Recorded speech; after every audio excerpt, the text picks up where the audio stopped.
Rádio Rio de Janeiro, a emissora da Fraternidade, passa a apresentar Luz na Penumbra, programa que leva ao seu coração a mensagem da doutrina espírita.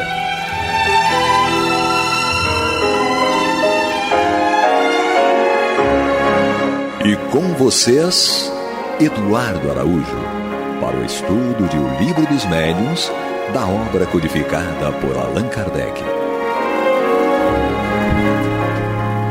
Olá, prezado amigo da Rádio Rio de Janeiro, sejam todos muito bem-vindos. Está entrando no ar o programa Luz na Penumbra e juntos vamos estudar o Livro dos Médiuns de Allan Kardec, junto com ela, Maria de Fátima Miranda.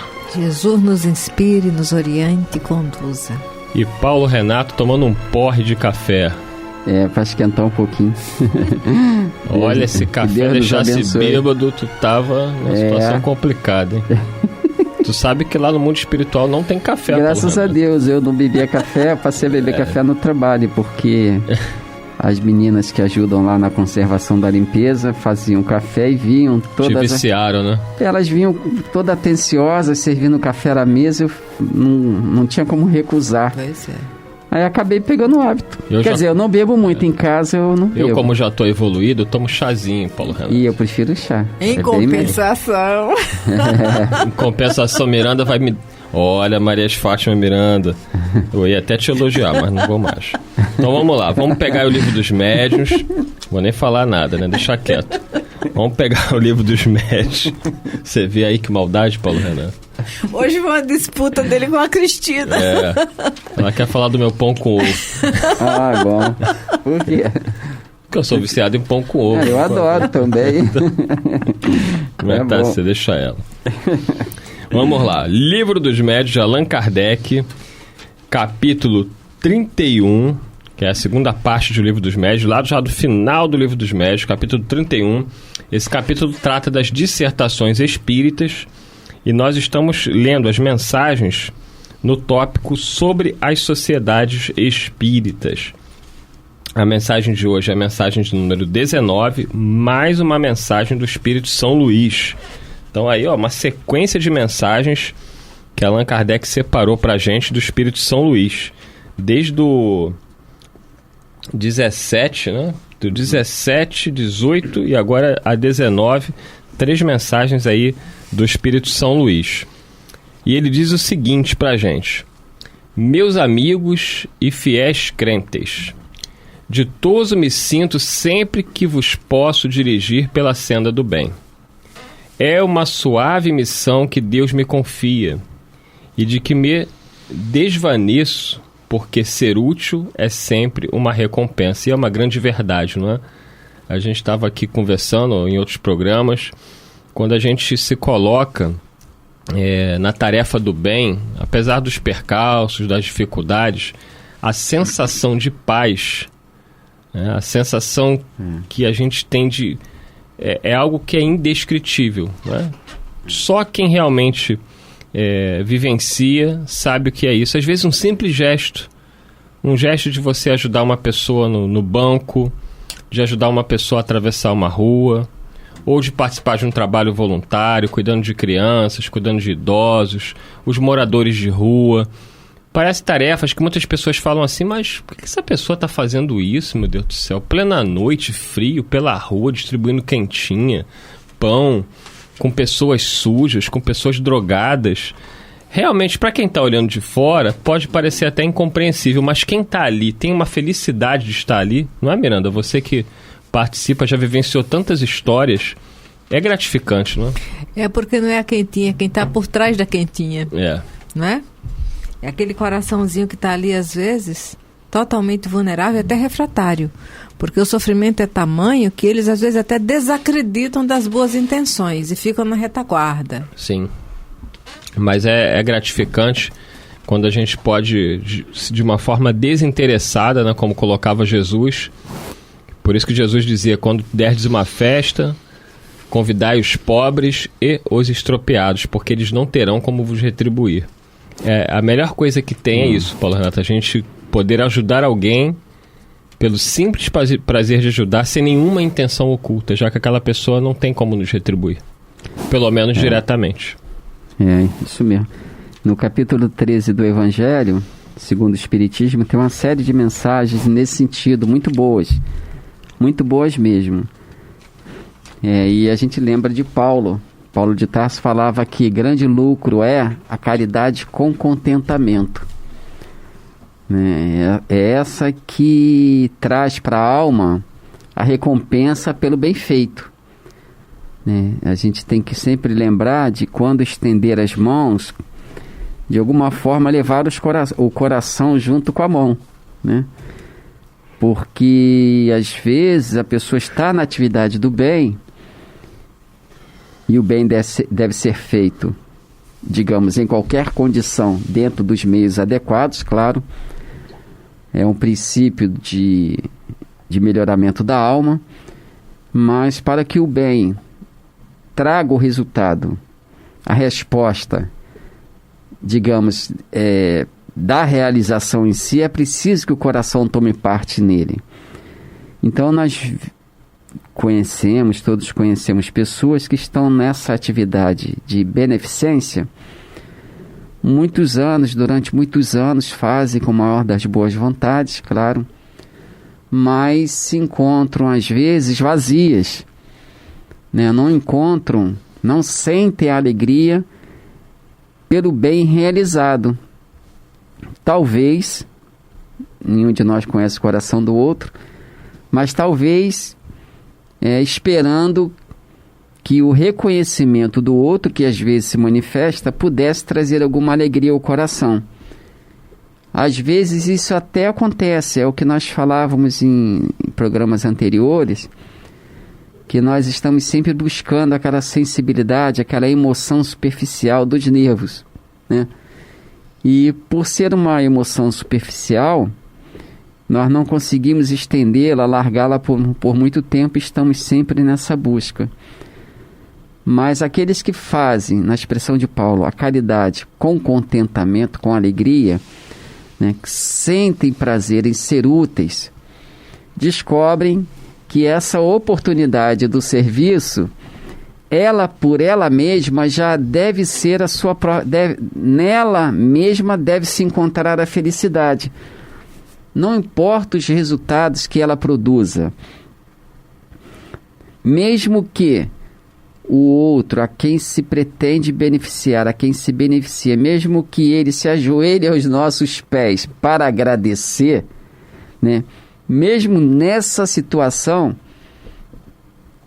a gente deve encontrar felicidade, não porque o outro reconheceu plenamente o benefício que recebeu, mas como diz os apóstolos, repetindo Jesus, é porque os nossos nomes estão contados, listados no reino de Deus. Quer dizer, de alguma forma fomos úteis, Jesus Cristo, através de seus mensageiros, nos possibilitaram a oportunidade de sermos úteis, viram que de alguma forma podíamos ser úteis. Então o nosso reconhecimento, a nossa felicidade, ela deve existir e se pautar nesse reconhecimento, não na gratidão do outro.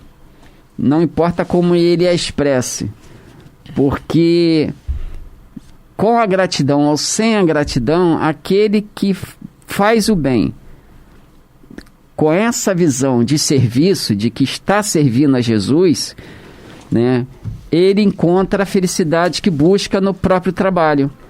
Então, nós devemos ter motivações para fazer o bem.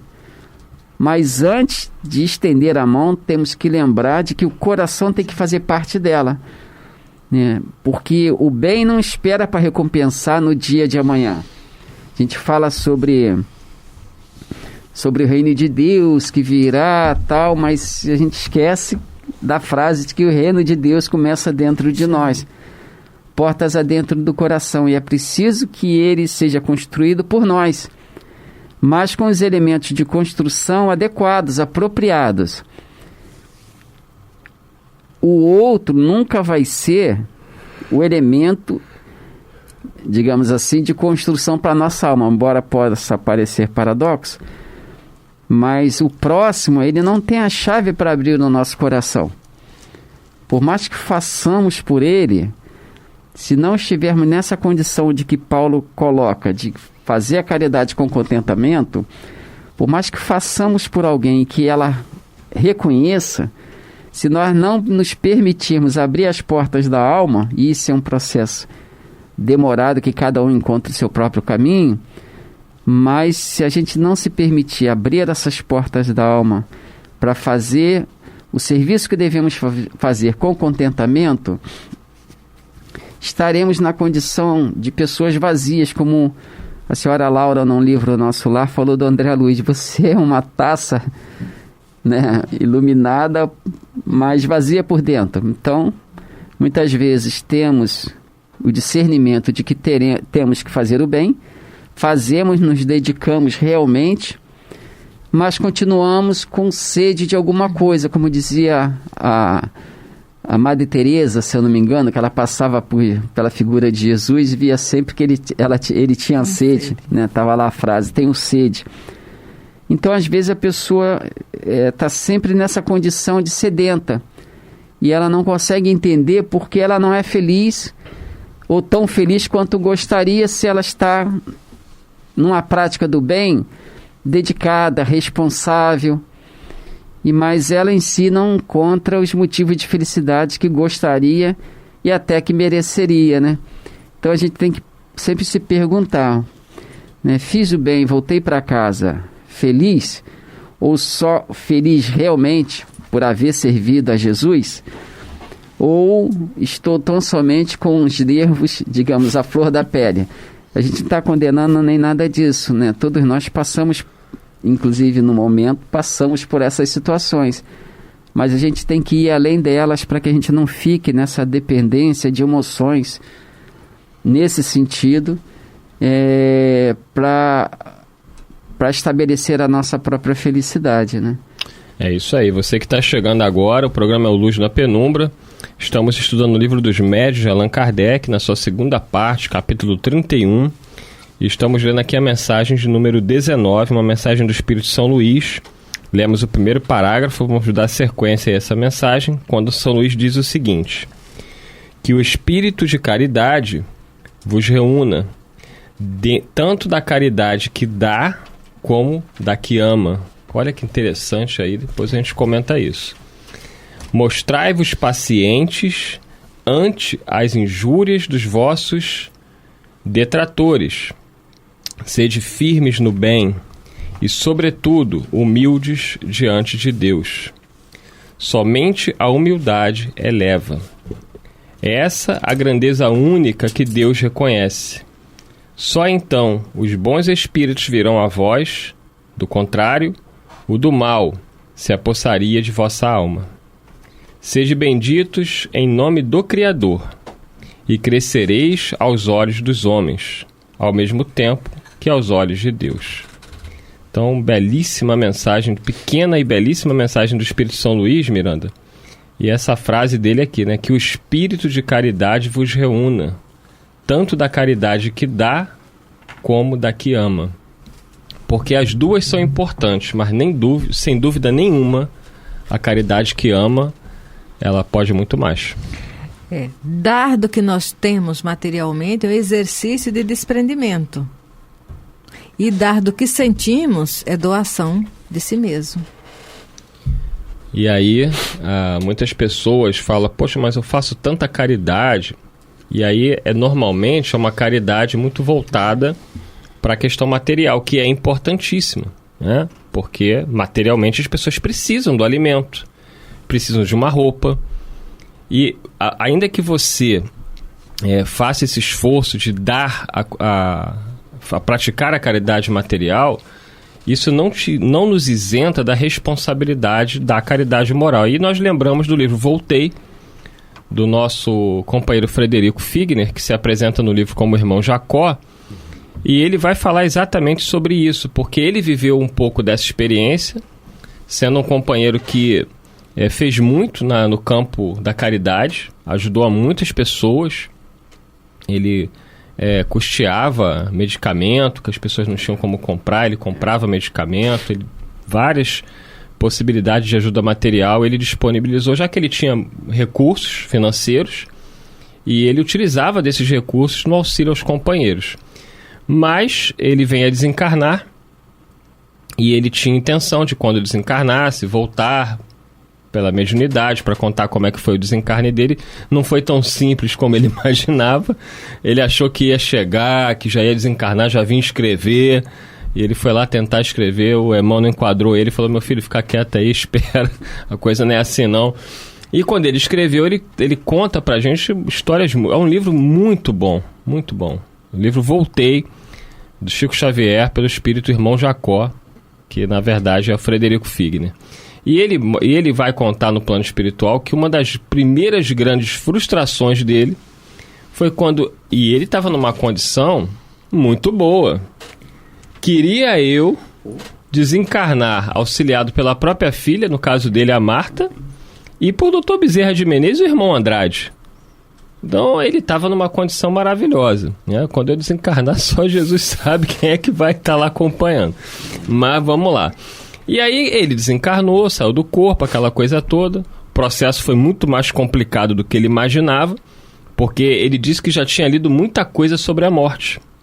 Até vinha se preparando para esse momento.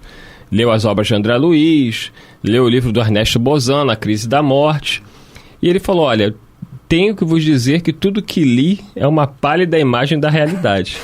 Né? Porque a realidade plena é muito além daquilo que os espíritos poderiam, né, colocar, já que eles precisam fazer uma série de comparações, analogias. E aí ele desencarna, e quando ele sai do corpo, a primeira coisa que ele observa... Ele olhava para a filha emitia uma luminosidade. Ele olhava para o irmão Andrade, tinha uma luminosidade natural do corpo espiritual. Olhou para o Dr. Bezerra, aí complicou mais ainda, né? Porque quanto mais o espírito ama, mais uma luz natural ele emite. E ele olhava para ele, parecia que ele continuava encarnado. Imaginando eu desencarnar, isso é uma sombra, isso é uma maravilha. Aí ele ficou extremamente constrangido, porque pegou... sombra já é grande, né? Se é altão. Vai ficar uma sombra enorme, né? Aí ele ficou muito constrangido, porque ali ele ficou constrangido com a situação dele e o orgulho também, né? Poxa, como é que eu vou me apresentar aqui perante os meus amigos, né? Minha própria filha, todo mundo com luz e eu desse jeito. E aquilo constrangeu.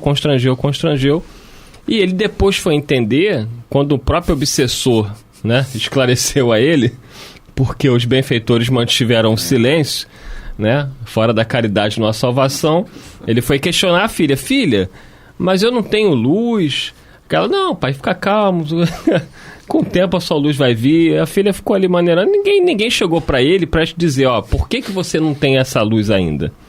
E o obsessor, quando ele voltou a trabalhar, que o obsessor, ele foi até um caso que ele atendia, né? Tava lá o companheiro no boteco, tomando lá um goró, e quem é que estava do lado do companheiro? O espírito que sempre acompanhou, desde a época de encarnado dele, que ele ajudava esse companheiro, que tinha problema com o alcoolismo, e estava lá o companheiro ainda na mesma situação, e o espírito lá, que ele conversava na reunião mediúnica. Quando o espírito viu, falou: não acredito, você aqui também? E aí ele veio com aquele papo pro espírito: você precisa aceitar a luz. Aí o espírito olhou para ele e falou assim: que luz?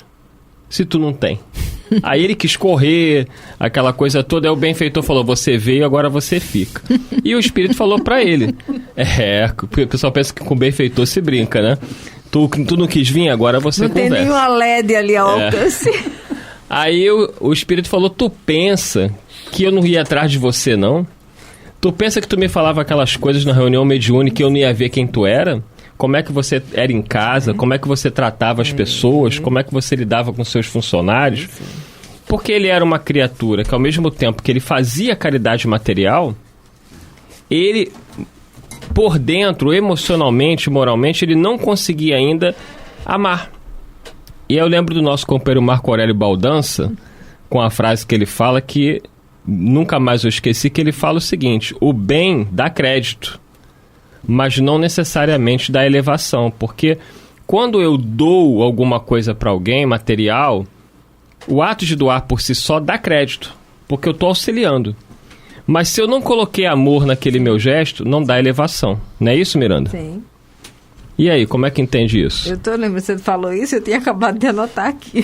Fala perto do microfone. Eu tinha acabado de anotar aqui, lembrando justamente essa fala do Marco Aurélio, não é? Porque aquele que recebe, ele vai sempre lembrar, que suponhamos, tem a história de um pão, com o Barsabás, não é? Que chutou o pão e aquele garoto ali, naquela necessidade, sempre agradecia. Ele tinha o crédito porque saciou a fome. Mas ele fez aquilo automaticamente, ele não se propôs a ir além. Quando está desencarnado em apuros e precisa lembrar de alguma boa ação que tenha feito, e como as boas ações verdadeiras são aquelas que partem do coração, o garoto que recebeu, esse estava com o coração aberto, não é? E depois chega-se ao consenso de que era aquele menino que orava por ele, agradecendo, e depois vem a ser o pai dele. Então, o mérito só está quando nós estamos com a emoção conjugada no bem, com o desejo de ser útil ao bem. Paulo Renato. É isso mesmo.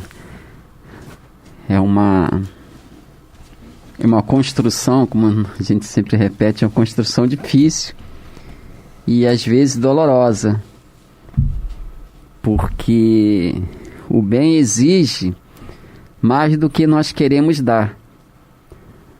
Então, a gente, raciocinando com os benfeitores, a gente descobre que a escada para o céu, ela tem mais degraus do que nós gostaríamos que tivesse, né?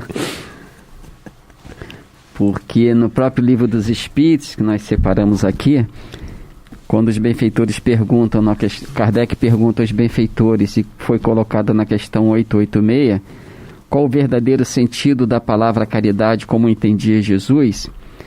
Ele fala benevolência para com todos, indulgência para as imperfeições dos outros e perdão das ofensas.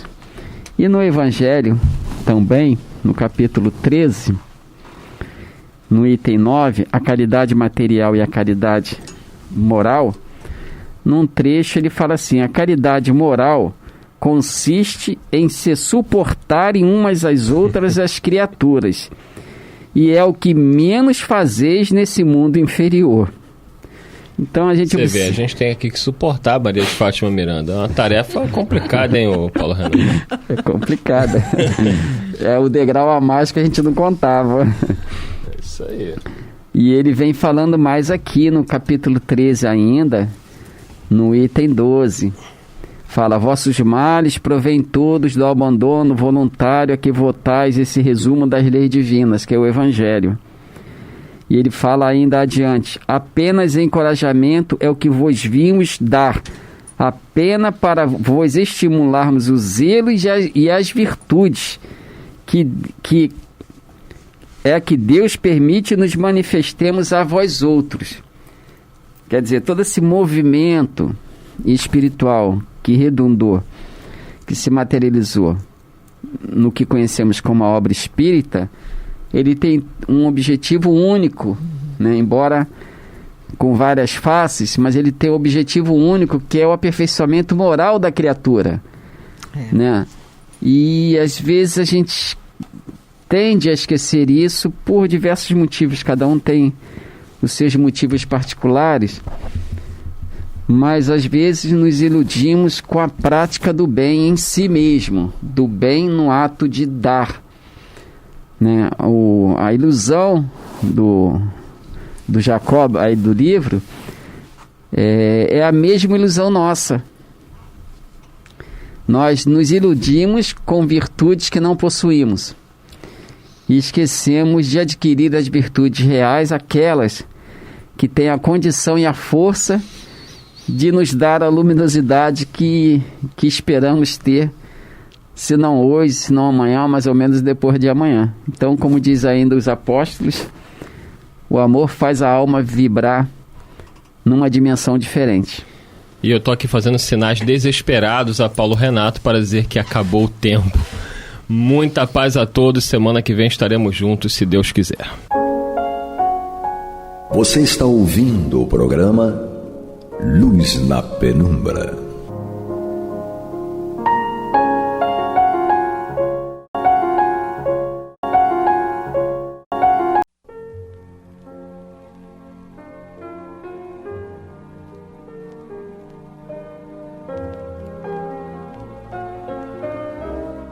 A Rádio Rio de Janeiro está levando ao seu lar e ao seu coração a mensagem consoladora da doutrina espírita, através do programa Luz na Penumbra.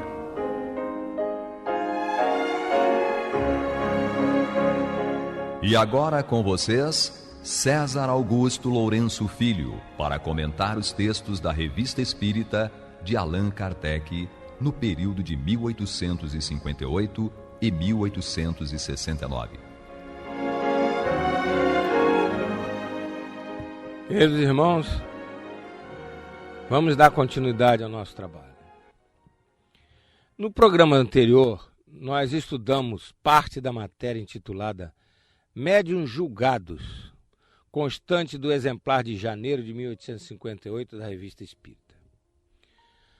Constituiu-se de transição de matéria de um jornal científico americano sobre experiências na Universidade de Cambridge, com médiuns aos quais se ofereceu $500 para produzir os fenômenos.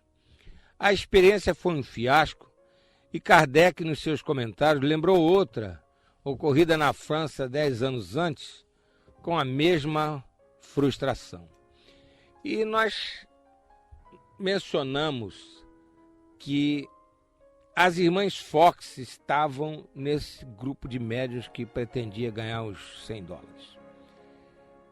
Então, vale a pena comentarmos que as irmãs Fox, na adolescência, muito jovens, elas foram justamente as médiuns que provocaram fenômenos espetaculares que chamaram a atenção da imprensa dos Estados Unidos, depois do mundo inteiro. Foi realmente um suceder de fenômenos irrefutáveis. Enfim, através justamente desses fenômenos profusos que as irmãs Fox intermediaram, é que se iniciou aquele processo de, em tudo quanto é lugar do mundo, espolcarem os fenômenos semelhantes, para que então, com essa agitação, digamos assim, mediúnica, se iniciasse um estudo profundo, sério daqueles fenômenos, e que desembocaram justamente no trabalho de Kardec, que sobre eles mergulhou de forma científica, com toda a seriedade, com toda a perseverança, e com base nisso codificou a doutrina dos espíritos. E aqui essas mesmas jovens, que na época já não eram tão jovens, que haviam provocado, intermediado fenômenos excepcionais no sentido do clamor que causaram, não excepcionais porque estarem fora da normalidade, essas mesmas meninas, quando foram lá na Universidade de Cambridge com a intenção de ganhar $500, não produziram coisa nenhuma. Então, antes, elas foram, até sem saber do que se tratava, elas foram instrumentos dos espíritos superiores para sacudir a humanidade com os fenômenos mediúnicos. Mas, quando no uso do livre-arbítrio, elas foram lá em Cambridge para faturar os $500, aí os espíritos as deixaram para lá. E esses espíritos superiores, em respeito aos pesquisadores que eram sérios, não permitiram que os espíritos inferiores bagunçassem a experiência da Universidade de Cambridge.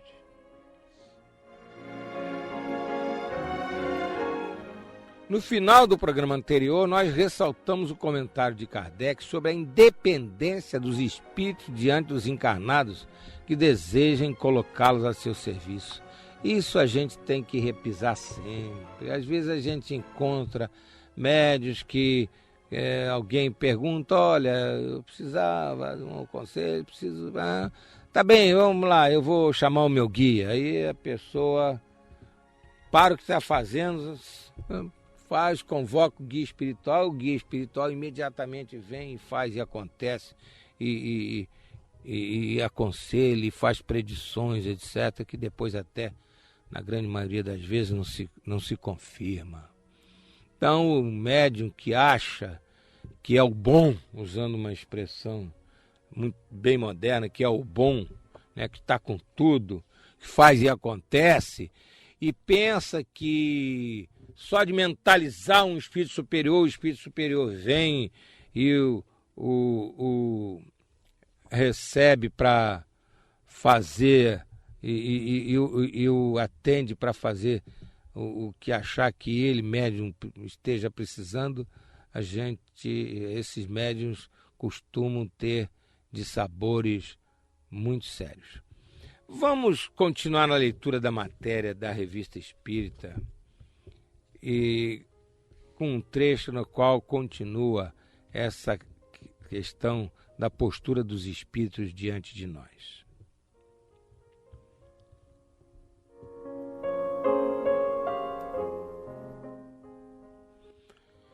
Então, Kardec faz a seguinte pergunta provocativa para depois ele mesmo responder. No próprio interesse da doutrina, não devem os espíritos desejar fazer prosélitos? Responderemos que é muito orgulho julgar-se alguém indispensável ao êxito de uma causa. Ora, os espíritos não gostam dos orgulhosos. Convence a quem querem. Quanto aos que acreditam em sua importância pessoal, eles lhe provam o pouco caso que lhes fazem, não lhes dando ouvidos.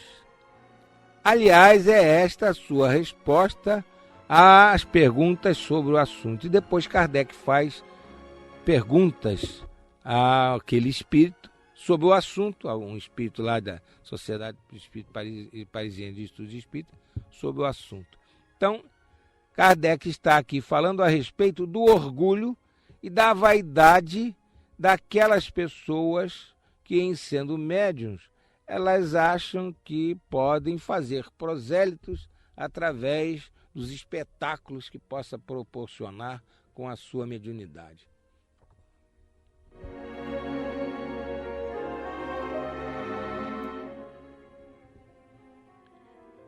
Como vimos, mais uma vez Kardec aproveita para deixar claro que a doutrina espírita não é uma doutrina proselitista. Uma coisa é a gente divulgar a doutrina espírita, outra coisa é a gente querer que as pessoas sejam espíritas. São duas coisas diferentes. A divulgação da doutrina espírita é um dever. A gente tiver a oportunidade de divulgar os ensinos, os conceitos da doutrina espírita, tudo bem. Mas se nós estamos numa reunião, às vezes uma reunião social, a pessoa fala uma coisa que tem de leve a ver com o espiritismo, a gente se pega naquilo para engrenar uma conversa sobre espiritismo e fazer uma peroração sobre as vantagens da doutrina, a doutrina que vem espancar as trevas da ignorância, ou aquela doutrina que responde a todas as perguntas. Enfim, se a pobre da criatura falou alguma coisa numa reunião social que deu uma chance de um espírita ali se pegar para falar sobre espiritismo, e o espírita se vale daquilo para alugar a criatura, às vezes muitos minutos, isso é uma coisa totalmente fora do espírito da doutrina, isso é totalmente fora daquilo que os espíritos superiores nos aconselham. Isso é agredir a privacidade da pessoa, isso é assediar com conversas filosóficas, religiosas, etc., uma criatura que está ali tranquila, com calma. Agora, se a pessoa demonstra que está sofrendo, que tem necessidades espirituais, etc., etc., aí o que é que nós temos que fazer? Levar a ela com muito carinho, com muito amor, não uma doutrinação. Minha filha, olha, isso você está sofrendo, sabe por quê? Porque você não conhece a reencarnação. Porque você não conhece espiritismo. Se você conhecesse espiritismo, você estava encarando essa sua expiação, essa sua prova com a facilidade desse mundo. Ou seja, uma maneira doutrinária de chamar a criatura de desinformada, né? É como dizer, você está totalmente desinformada. Porque se você fosse espírita, você estava tirando isso de letra. Isso é presunção, é orgulho, é vaidade. Nós não podemos fazer isso. Nós temos que ter muita sensibilidade com a necessidade espiritual daquela criatura e conversar com ela de uma maneira tranquila, serena, de uma maneira de doação espiritual, de preferência até nem falando em espiritismo, em espírito. O espiritismo não é uma doutrina proselitista. Qualquer pessoa que se dirige a outra querendo convencê-la de se arregimentar para uma religião ou para uma corrente de pensamento costuma ser enjoada, costuma aborrecer a outra.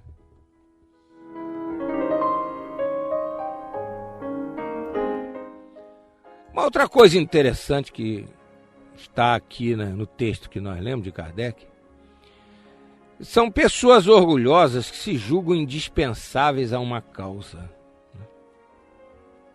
Há um ditado popular, meio agressivo, até meio descaridoso, que diz que de bem intencionados está calçado o caminho do inferno, né? Às vezes a pessoa conseguiu se entrosar realmente com uma corrente de pensamento, ou então ela até conseguiu se engajar num esforço sério de benefício à humanidade, né? Resolveu se comprometer com o bem, realmente. Então está desejosa de fazer o bem. Mas é orgulhosa, é vaidosa. É orgulhosa, é vaidosa. Então ela quer fazer as coisas de acordo com o seu ponto de vista, de acordo com o que ela acha. Então, às vezes, até vamos contextualizar para hoje dentro de uma casa espírita. O companheiro chega numa casa espírita, ainda não conhece nem direito a casa espírita, não conhece nem direito as pessoas, mas tem muito desejo de amar e servir. Então, se incorpora uma equipe de trabalho da casa. Então, ao invés de humildemente ser contributivo, ajudar, buscar orientação sobre a maneira com que a casa trabalha, já começa a querer estabelecer logo modificações. Quer estabelecer, não, isso aí, não, isso não é assim que se faz isso não, isso aí eu tenho muita experiência, é de outra maneira. E aí a criatura passa a ser uma pedra de tropeço naquela equipe da casa espírita. Por quê? Por causa de orgulho, de vaidade, de não estar ali com aquele espírito de contribuir para o trabalho, está ali querendo fazer com que o trabalho se curve aos seus pontos de vista, a forma pela qual a gente enxerga a coisa e acha que tem que ser. Você está ouvindo pela Rádio Rio de Janeiro o programa Luz na Penumbra, com estudo da Revista Espírita, na apresentação de César Augusto Lourenço Filho.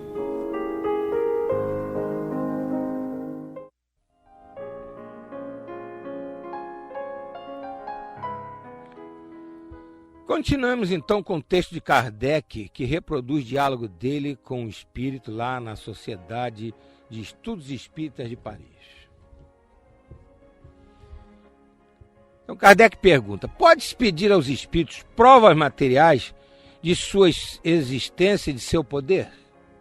Podemos pedir aos espíritos isso? Resposta do espírito: sem dúvida podem provocar certas manifestações. Mas nem todos estão aptos a isso. E muitas vezes aquilo que se pede não se alcança. Eles não se dobram aos caprichos dos homens. Kardec faz uma segunda pergunta.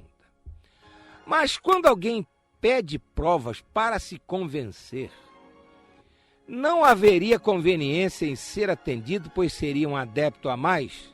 Outra vez, Kardec catucando a espiritualidade a respeito do proselitismo. É válido fazer proselitismo? Porque Kardec faz isso para cada vez os espíritos dizerem não. Que é para a gente perder essa mania de ser proselitista, de querer sair por aí arregimentando as pessoas. Então, qual é a resposta que o espírito deu? Os espíritos espíritas não fazem o que querem. Os espíritos não fazem o que querem. Mas o que lhes é permitido. Permitido por quem? Pela espiritualidade superior. O comentário foi nosso. Falando e respondendo às vossas perguntas, atestam a sua presença. Atestam a sua presença. Isto deve bastar a gente séria que busca a verdade na palavra. Muito importante isso. Vamos comentar um pouco.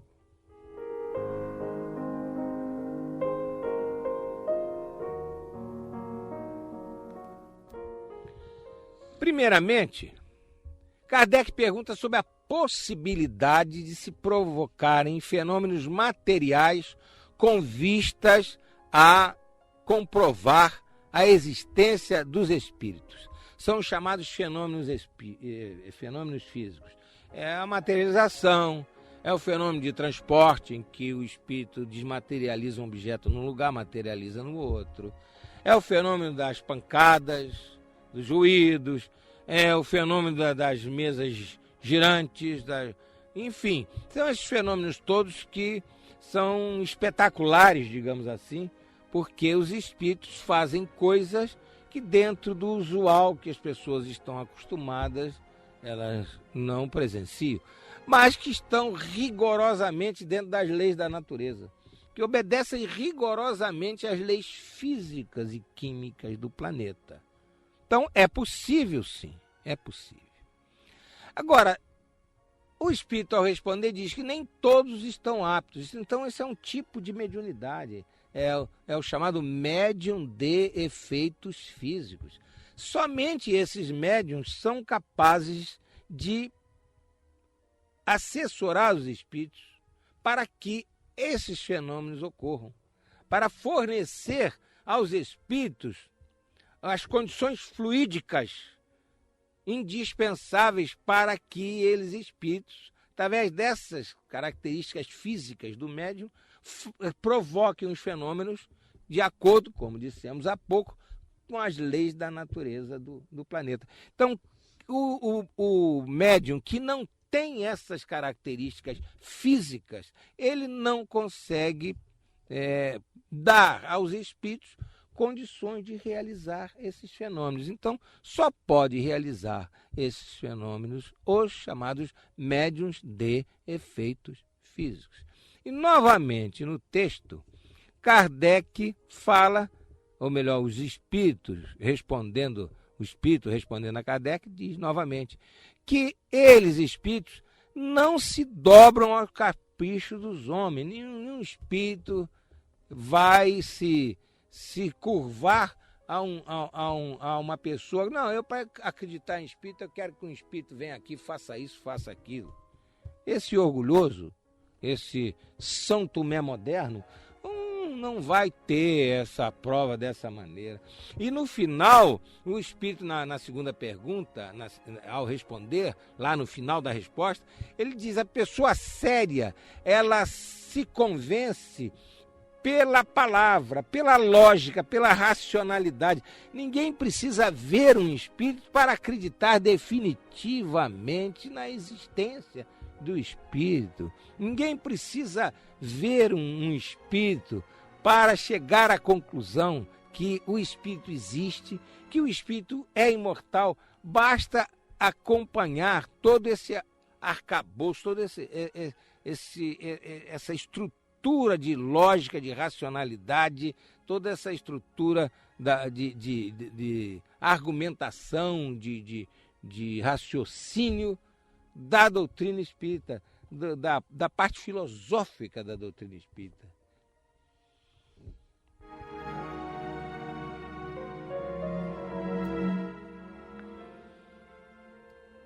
Ainda nessa segunda pergunta, vem a questão de que Kardec indaga se não seria bom que houvesse provas para conquistar adeptos.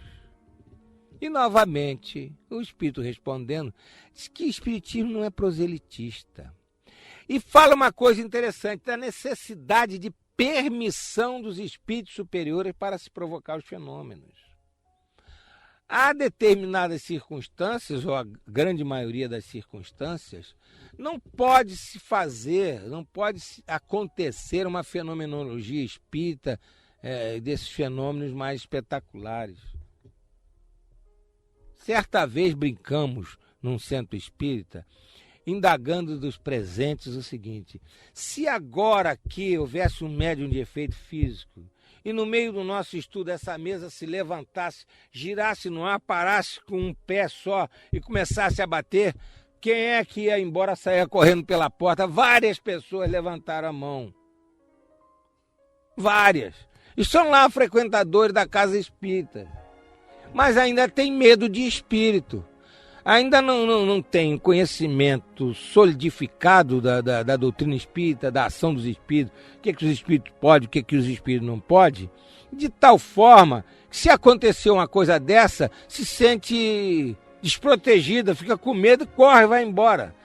Porque se tiver o conhecimento doutrinário consistente, sabe que se acontecer uma coisa daquela num centro espírita, ora bola, está acontecendo onde tem que acontecer.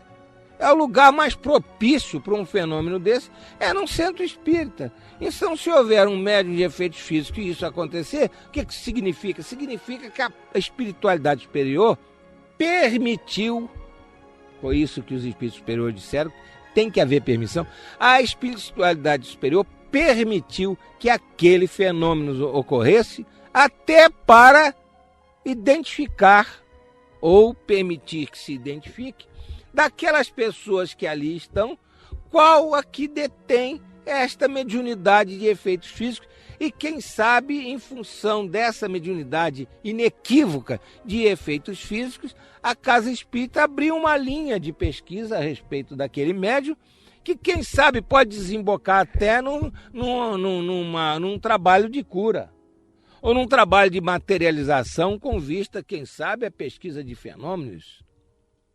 Então, essa permissão da espiritualidade superior é indispensável, porque senão as pessoas não vão saber lidar com aquele fenômeno e amanhã vai começar a ver aquele tipo de problema que existiu lá nos primórdios do Espiritismo.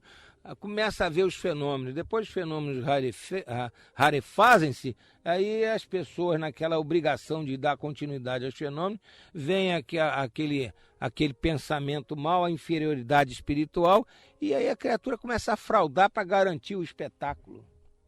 Então, quem está à frente de trabalhos dessa natureza na Casa Espírita, trabalhos mediúnicos, os dirigentes da casa, tem que estar muito atentos a essa questão de como a mediunidade está acontecendo na casa.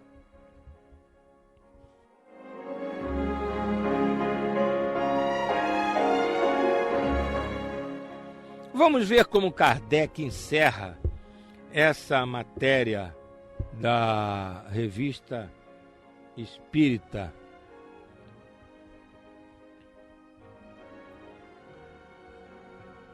Sobre os médiuns julgados. Acrescentaremos ainda que é conhecer muito pouco a natureza e a causa das manifestações, pensar em excitá-las por um prêmio qualquer. Os espíritos desprezam a cupidez tanto quanto o orgulho e o egoísmo.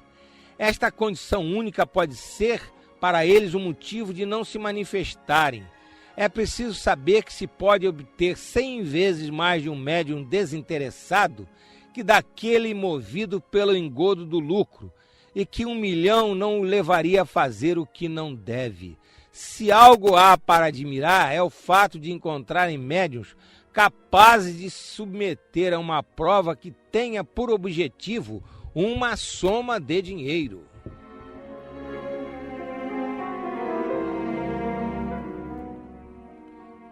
O texto lido, queridos irmãos, é de uma clareza meridiana.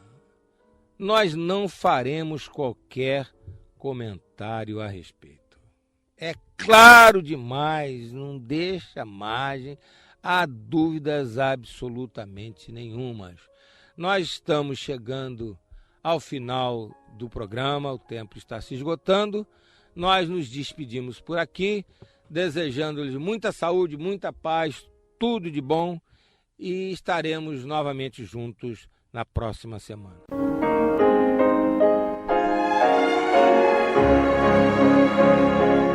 E vamos ouvir agora a prece de encerramento de nosso programa, na voz de Geraldo de Aquino.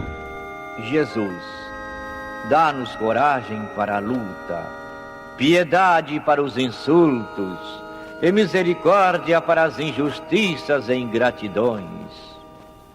Limpa nossa alma de inveja e ambições mesquinhas, de ódio e de vingança o nosso caminho.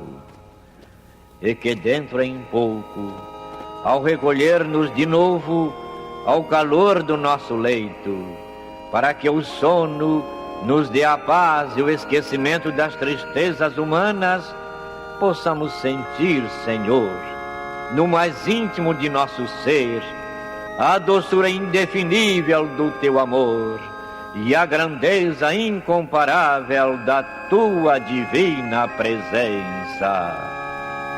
Que assim seja.